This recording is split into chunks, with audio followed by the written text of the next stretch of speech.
Greetings, everyone.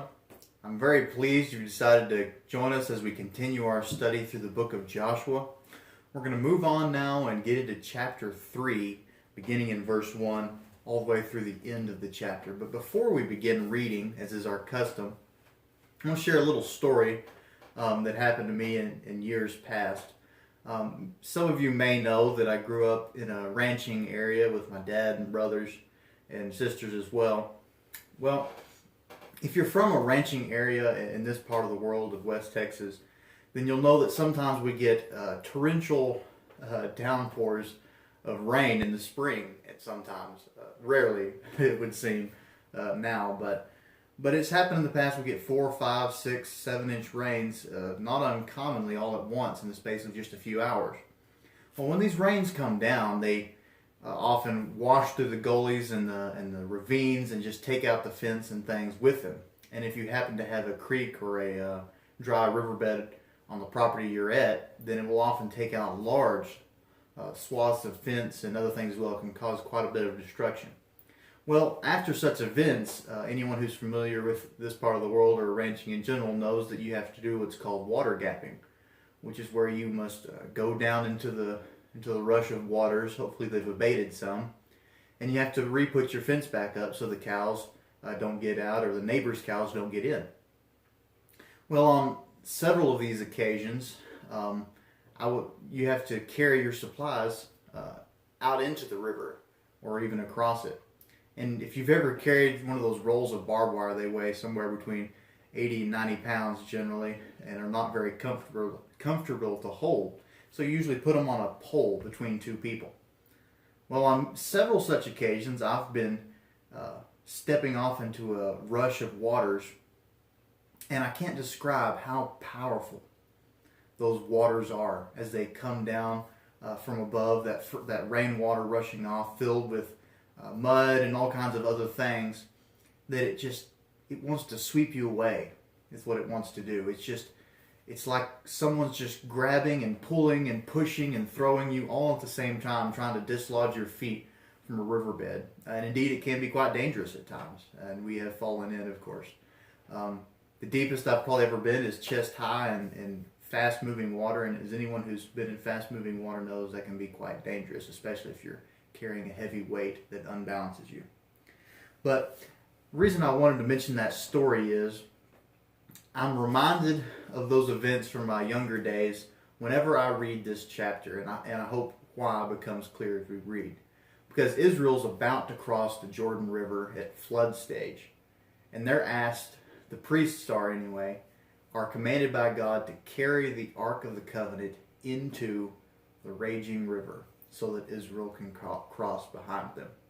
So I haven't experienced anything nearly that challenging to my faith.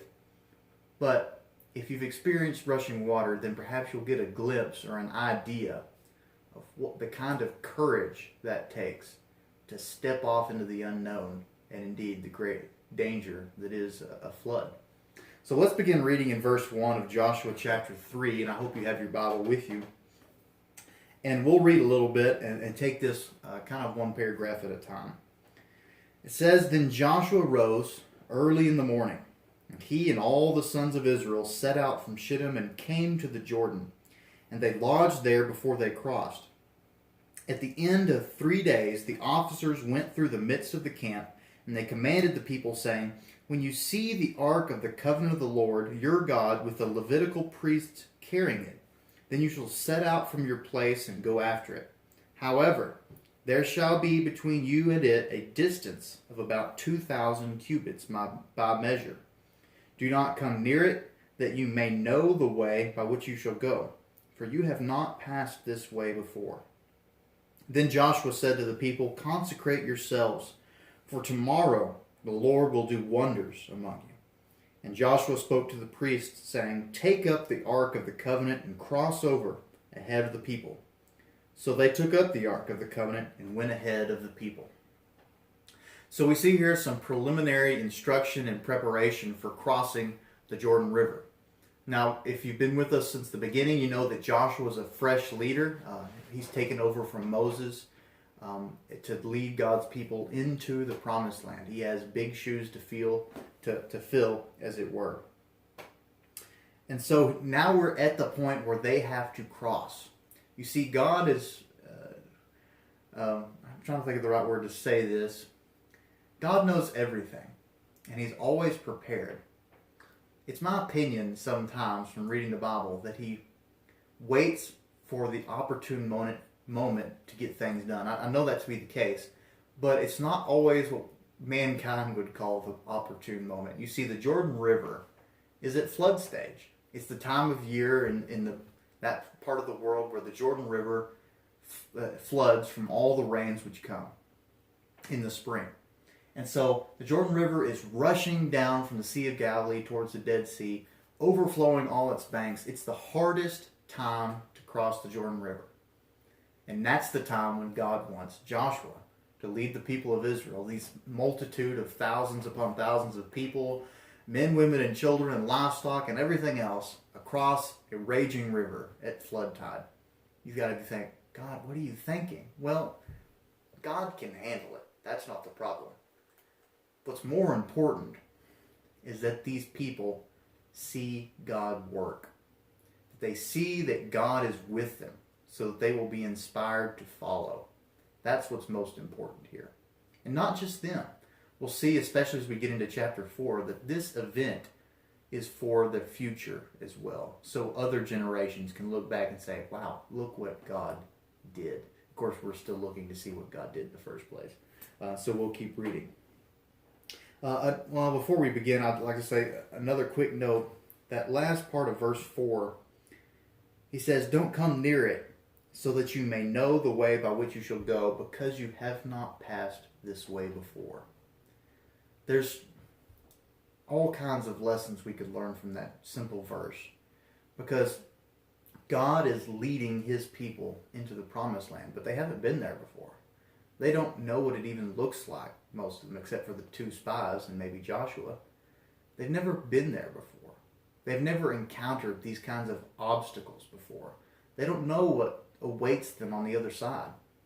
Will it be good? Will it be too difficult? Will it be all that they've hoped and wondered about? I mean, this is a nation of slaves, children of a nation of slaves who've grown up wandering around in the desert, all with just the promise that God is someday going to give them a special land, the land flowing with milk and honey. Now they're about to go into it. Can you imagine the anticipation? But what's important, that they follow. And they follow God because He's been there before. He's the all-knowing, all-powerful one. So they need to follow Him because they haven't been that way before. There's a lot of lessons there for us as well. Let's begin reading in verse 7 and continue on. It says, now the Lord said to Joshua, this day I will begin to exalt you in the sight of all Israel, that they may know that just as I have been with Moses, I will be with you. You shall moreover command the priests who are carrying the ark of the covenant, saying, when you come to the edge of the waters of the Jordan, you shall stand still in the Jordan. Then Joshua said to the sons of Israel, come here and hear the words of the Lord your God. Joshua said, by this you shall know that the living God is among you, and that He will assuredly dispossess from before you the Canaanite, the Hittite, the Hivite, the Perizzite, the Girgashite, the Amorite, and the Jebusite. Behold, the ark of the covenant of the Lord of all the earth is crossing over ahead of you into the Jordan. Now then, take for yourselves 12 men from the tribes of Israel, one for each tribe, and it shall be come about when the soles of the feet of the priests who carry the ark of the Lord of all the earth, when they rest in the waters of the Jordan will be cut off, and the waters which are flowing down from above will stand in one heap. So now they've received their final instructions, if you will. God says to Joshua, this is the day I'm going to exalt you in the sight of Israel. Now, why is that important? You see, Moses is the great prophet, the great leader who led Israel out of Egypt into the promised land. He's the one that received the law from God and gave it to the people and instructed them and led them for so many years.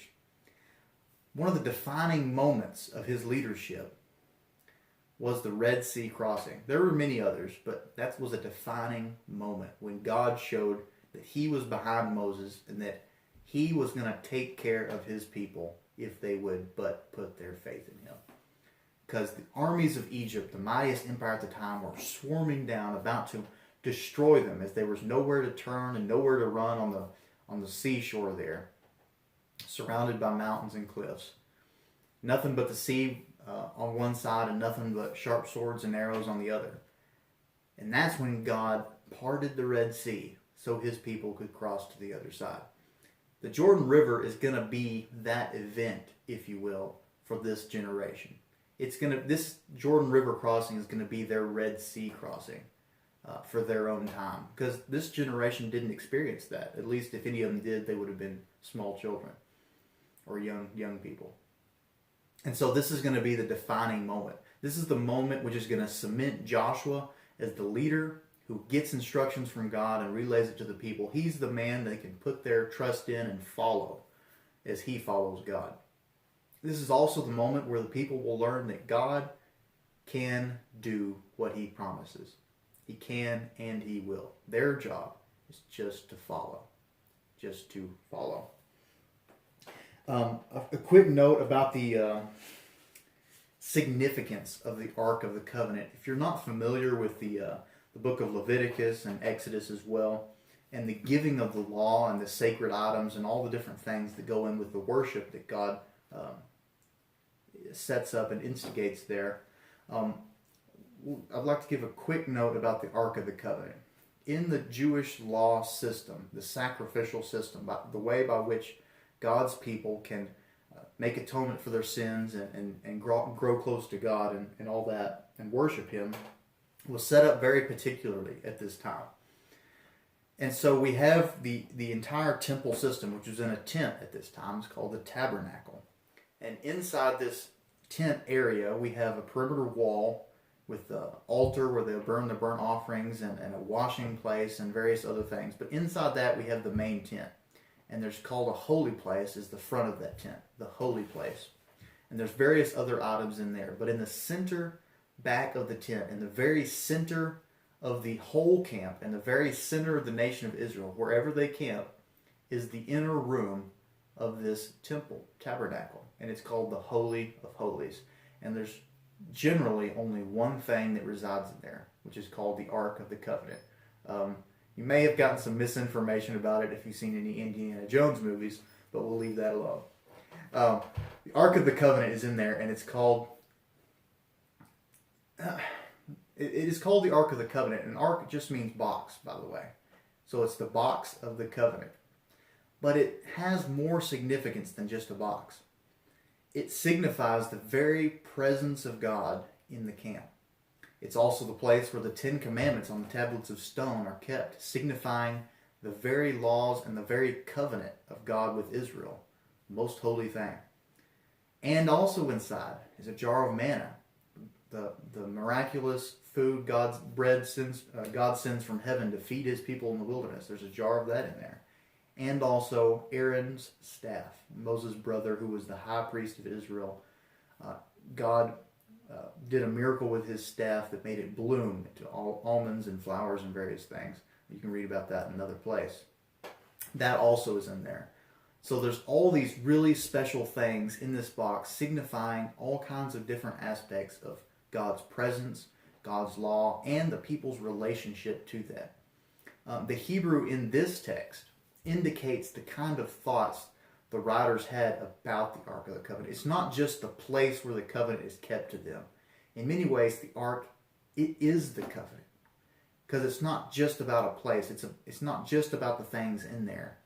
This place, this box, overlaid with gold and guarded by the cherubim and various things, to them it is the presence of God in their very camp.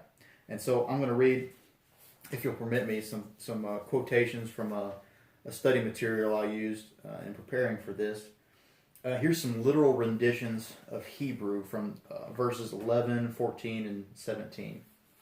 And it's places where the ark is mentioned in the text we just read and in the text we're about to read. But it shows the significance the Jews held for this Ark of the Covenant. Here we go. In verse 11, the reading is, the Ark of the Covenant, the Lord of all the earth. In verse 14, it is, the Ark, the Covenant. And in verse 17, we find, the Ark, the Covenant of the Lord. These references suggest such a close relationship between the Ark and the Covenant. It represents that it is almost as if the Ark is the Covenant. God, whose very presence is associated with the Ark, is closely associated with the Covenant as well. And these ways of referencing to the Ark highlight this. So, when God says, I want the priests, the Levitical priests, to pick up the Ark of the Covenant, it has these special poles for carrying it. I want them to carry it at the head of my people. A ways off, 2,000 cubits, he was very specific. And I want them to take that thing that's so special to me as well as to you.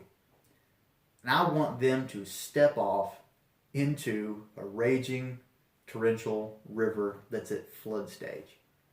Can you imagine the weight of responsibility and pressure on these priests? Now you got to think, man, I've got to carry the Ark of the Covenant with all that's inside and with all that it symbolizes. It signifies God's very presence here in the midst of this people. I've got to be the one who steps off the bank into the rushing, flowing river. If God doesn't come through, then not only might we die, but we're going to dump this Ark of the Covenant into a flooded river. Can you imagine what that must have been like? I cannot. But it took great faith, of that I'm certain. Well, let's keep reading and try and finish out this chapter, verses 14 through the end. It says, So when the people set out from their tents to cross the Jordan, with the priests carrying the Ark of the Covenant before the people, and when those who carried the Ark came into the Jordan, and the feet of the priests carrying the Ark were dipped in the edge of the water, for the Jordan overflows its banks all the days of harvest, the waters which were flowing down from above stood and rose up in one heap a great distance away at Adam, the city that is beside Zarethan. And those which were flowing down toward the sea of the Arabah, the salt sea, were completely cut off. So the people crossed opposite Jericho. And the priests who carried the Ark of the Covenant of the Lord stood firm on dry ground in the middle of the Jordan, while all Israel crossed on dry ground until all the nation had finished crossing the Jordan. Now the chapter kind of ends there because more events are going to happen that this chapter is kind of hinted at, but it's going to be the focus for our study next time. So we won't touch on those yet. We'll reference them next week. But what has just happened is difficult to explain the significance of. You think, part of me thinks, oh, well, God, stopped the waters and Israel crossed through. That was pretty cool, But think about it if you could stand there. Or think about it if you could be one of the priests carrying the ark. Your foot no sooner grazes the touch of these rushing waters, and then they're gone. And not just gone and there's a muddy river blank. No, it's dry ground. God's holding back a rushing, raging river at flood tide, a long way upriver, somewhere you can't even see. And you can cross on dry ground. And you stand there holding the ark. Can you imagine yourself standing there in the middle of this riverbed, completely dry ground, and then your friends and your neighbors and your countrymen pass by you, and you're standing there holding the Ark of the Covenant, symbolizing God's presence as God holds back the river so that you can cross. If that's not a powerful visual aid for God's power, I don't know what is. Don't you think you would remember that for the years to come, for decades to come? You could tell your kids and grandkids, I was there when God held back the river so Israel could cross on dry ground. I saw him do mighty works in my day. I saw the mighty acts of God. Wouldn't that be faith building? Wouldn't that lead to your commitment? Wouldn't that lead to a lifelong devotion to the God who can hold back the river tide. Now, as amazing as that is, as awe-inspiring of a miracle as that is, think what you and I have. Think of what you and I have. We're just going to pick one example.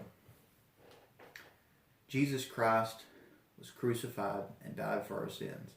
And the third day, he rose again. Now, which is a greater miracle?